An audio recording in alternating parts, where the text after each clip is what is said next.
आज है 9 मार्च, दिन शनिवार। नमस्कार, एक बार फिर स्वागत है आपका सबसे तेज एमपी में। मैं हूं आपके साथ भूमिका और लेकर आई हूं टॉप 10 खबरों को। लेकिन इससे पहले ये खबरें आप कहां से देख रहे हैं, हमें कमेंट सेक्शन पर बताना ना भूलें। मंत्री कैलाश विजयवर्गीय बोले, इंदौर में जो भी लड़ेगा वो 8 लाख से ज्यादा वोटों से जीतेगा।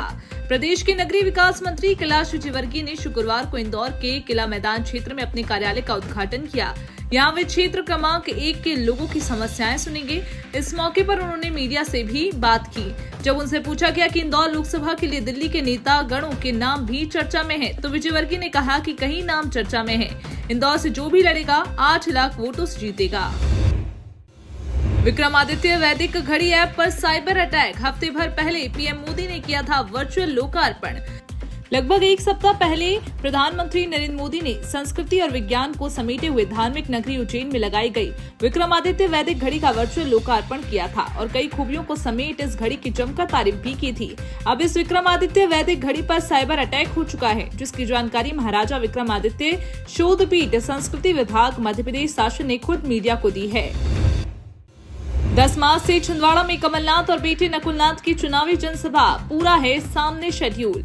लोकसभा चुनाव के नजदीक आते ही पूर्व मुख्यमंत्री कमलनाथ और सांसद नकुलनाथ ने छिंदवाड़ा में अपनी सक्रियता और भी बढ़ा दी है। पूर्व सीएम कमलनाथ और उनके सांसद पुत्र नकुलनाथ 5 दिवसीय दौरे पर छिंदवाड़ा आ रहे हैं। इस दौरान वे कार्यकर्ता सम्मेलन सहित जनसभाओं में सम्मिलित होंगे। फिलहाल बीजेपी ने छिंदवाड़ा लोकसभा सीट पर अभी तक प्रत्याशी के नाम का ऐलान नहीं किया है। कांग्रेस ने 39 सीटों पर किए उम्मीदवारों के नाम घोषित। राहुल गांधी वायनाड से लड़ेंगे चुनाव। मध्य प्रदेश में एक भी सीट पर नाम नहीं आया। लोकसभा चुनाव 2024 को लेकर राजनीतिक पार्टियों ने तैयारी शुरू कर दी है। इसी बीच कांग्रेस ने अपनी पहली लिस्ट जारी कर दी है, जिसमें 39 उम्मीदवारों के नाम ऐलान कर दिए गए हैं। इस लिस्ट में राहुल गांधी, भूपेश बघेल, शशि थरूर जैसे बड़े नेताओं के नाम शामिल हैं। कांग्रेस ने शुक्रवार को दिल्ली के कांग्रेस मुख्यालय में प्रेस कॉन्फ्रेंस कर पहली लिस्ट जारी की। मध्य प्रदेश सरकार ने एमपी हाई कोर्ट को बताया मानव अधिकार आयोग के चेयरमैन की चयन प्रक्रिया जारी। हाई कोर्ट के पूर्व निर्देश के पालन में राज्य शासन की ओर से अवगत कराया गया है कि मध्य प्रदेश मानव अधिकार आयोग के चेयरमैन की चयन प्रक्रिया जारी है। साथ ही मैनुअल स्कैवेंजर्स के रूप में रोजगार का निषेध और उनके पुनर्वास अधिनियम 2013 के संबंध में की गई कार्यवाही के संबंध में भी स्टेटस रिपोर्ट पेश की गई है। मुख्य न्यायाधीश रवि मलिमठ और न्यायमूर्ति विशाल मिश्रा की युगल पीठ ने उक्त जवाब को रिकॉर्ड पर लेकर मामले की अगली सुनवाई 2 सप्ताह बाद निर्धारित कर दी है।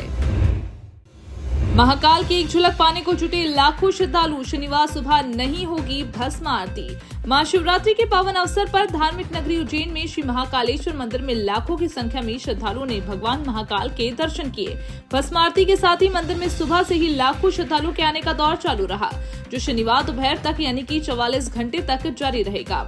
प्रातः चलित भस्म आरती में लगभग 40,000 दर्शनार्थियों ने दर्शन किए थे। रात 10 बजे तक लगभग 7,35,000 दर्शनार्थियों ने भी महाकालेश्वर भगवान के दर्शन किए। अभी भी दर्शनार्थियों के दर्शन हेतु आने का सिलसिला जारी है। 4 करोड़ 43 लाख का गबन करने वाले मणप्पुरम गोल्ड लोन कंपनी का मैनेजर और असिस्टेंट मैनेजर समेत 5 गिरफ्तार। राजधानी भोपाल में Manappuram gold loan finance company के इंद्रपुरी कार्यालय में पदस्थ प्रबंधक और सहायक प्रबंधक ने अन्य लोगों के साथ मिलकर कंपनी को 4 करोड़ 43 लाख की चपट लगाने वालों को क्राइम ब्रांच ने गिरफ्तार किया है। आरोपियों ने गबन कर कमाई गई राशि में 1 करोड़ से अधिक राशि ऑनलाइन गैंगलिंग में हारना बताया है। महाकाल लोक की तरह खजुराहो में बनेगा देवलोक। यहाँ बेटियों की शादी का खर्च भी उठाएगी सरकार।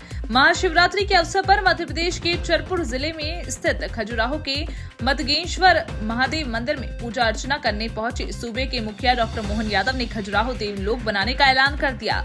सीएम मोहन ने कहा कि मतंगेश्वर महादेव के सामने जितना बड़ा भगवान का शिवलिंग है, उसके सामने नंदी ग्रह का अभाव है। महालोक की तरह मध्य प्रदेश सरकार जल्द ही योजना बनाकर देवलोक बनाने के लिए सरकार कार्य कर रही है।